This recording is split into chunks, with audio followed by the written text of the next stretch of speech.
Merhabalar, kanalıma hoş geldiniz. Bugün sizlerle bahçemdeki erik ağacından erik toplayarak erik marmelatı yapımını paylaşacağım. Şimdi biraz olmuşlarından, kızarmışlarından eriklerimizden toplayalım. Çok güzel oldu erikler. Tam artık yumuşadılar ve kızardılar. Çok güzel bir renkleri var. Aroması da harika.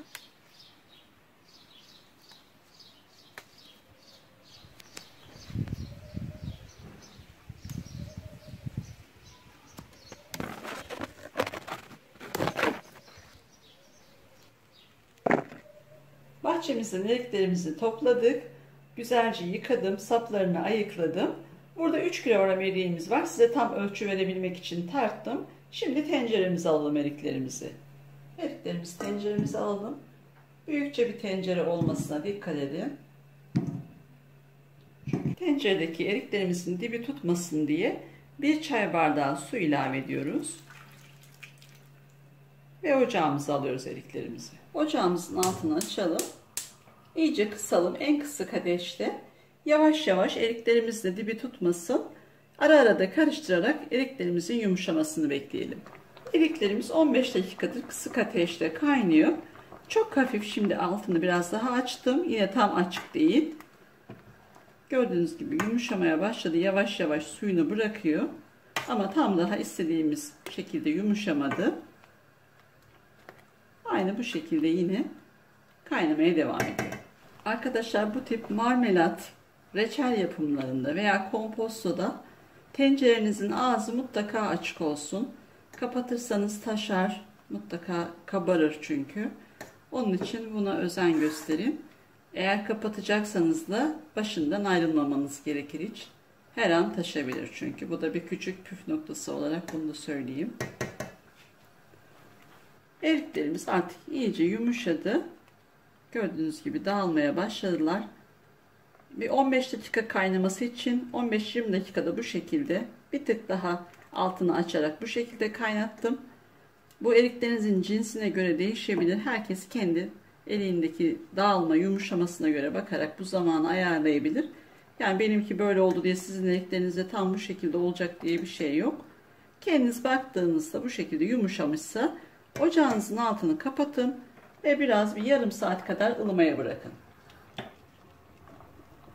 Kavanoz kapaklarımızı da kaynatıp steril ediyoruz. Kullanıma hazır halde bekletiyoruz. Ilıyan eriklerimizi bir ezici yardımıyla şöyle iyice bastırıp tamamen iyice ezilmesini sağlıyorum. Sizinki çekirdeklerinden ayrılan cins bir erikse blenderdan da geçirebilirsiniz. Benimki çekirdekli olduğu için bu şekilde yapıyorum. Eriklerimizi şimdi süzgeçten geçirelim. Çekirdeklerinden ayıralım.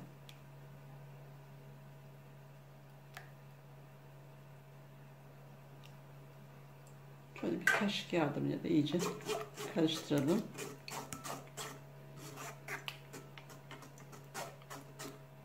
Eriklerimizi süzgeçten geçirdim. Çekirdeklerini ayırdım. Daha ince kısmı, süzgecin altına geçen kısmı burada. Burada da daha yoğun ve kabukları olan kısmı var.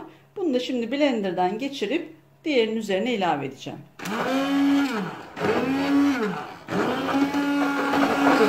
Şimdi tenceremizi alalım.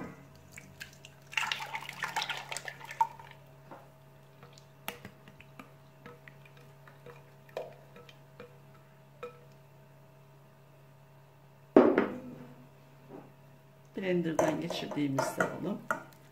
Gördüğünüz gibi harika oldu. Gerçek özü zaten burada. Onu da iyice püre haline getirdik.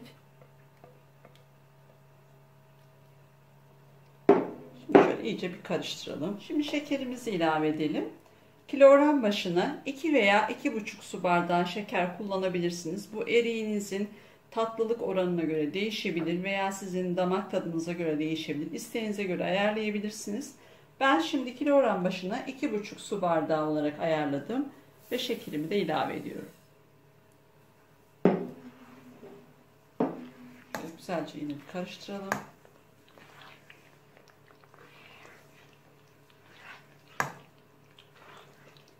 Şimdi erik marmelatımızı tekrar kaynatmak için ocağımıza alalım. Marmelatımızı yine kısık ateşte sık sık karıştırarak, dibi tutmasın yoksa dibi yanar. Yoğun kıvamlı çünkü şu anda sıvı halinde. Sık sık karıştırarak kaynamasını bekliyoruz. Marmelatımız kaynamaya başladı. Üzerinde biriken köpükleri de aynı reçellerde olduğu gibi yine alalım. Altı yine kısıkta. Hiçbir zaman açmıyoruz. Çok kısık veya biraz orta ateşe doğru açalım ara ara. Ama başından kesinlikle ayrılmayın. Reçeller, marmelatlar taşmaya her zaman hazırdır. Gözünüzün önünden ayırmayın hiçbir zaman. Gördüğünüz gibi harika bir rengi, harika kıvam oluyor.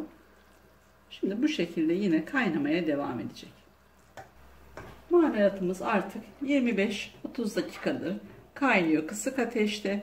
Gördüğünüz gibi harika oldu. Şimdi yarım limonu da sıktım. Suyunu da ilave ediyorum ve 5 dakikada bu şekilde kaynatmaya devam ediyorum. Marmelatımız artık hazır.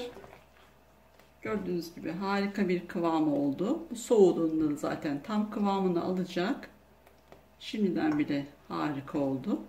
Şimdi artık altını kapatıp kavanozlayalım. Erik marmelatımızı artık sıcak sıcak kavanozlayalım.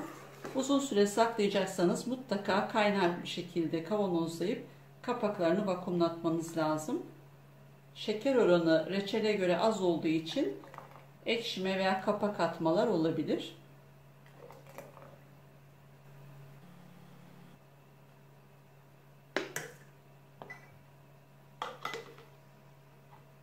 Kenarlarında taşmalar, sıçramalar varsa silelim.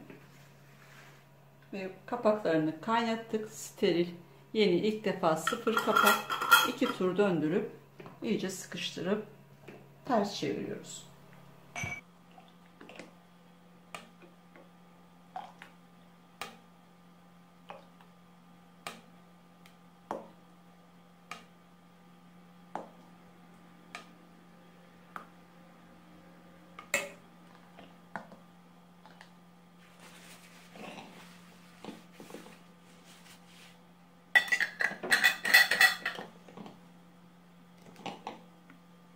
Erik marmelatımızın hepsini kavanozladık. Büyüklü, küçüklü 5 kavanoz oldu. Şimdi üzerlerini örtelim ve bir gece bu şekilde kapaklarını vakumlamasını bekleyelim.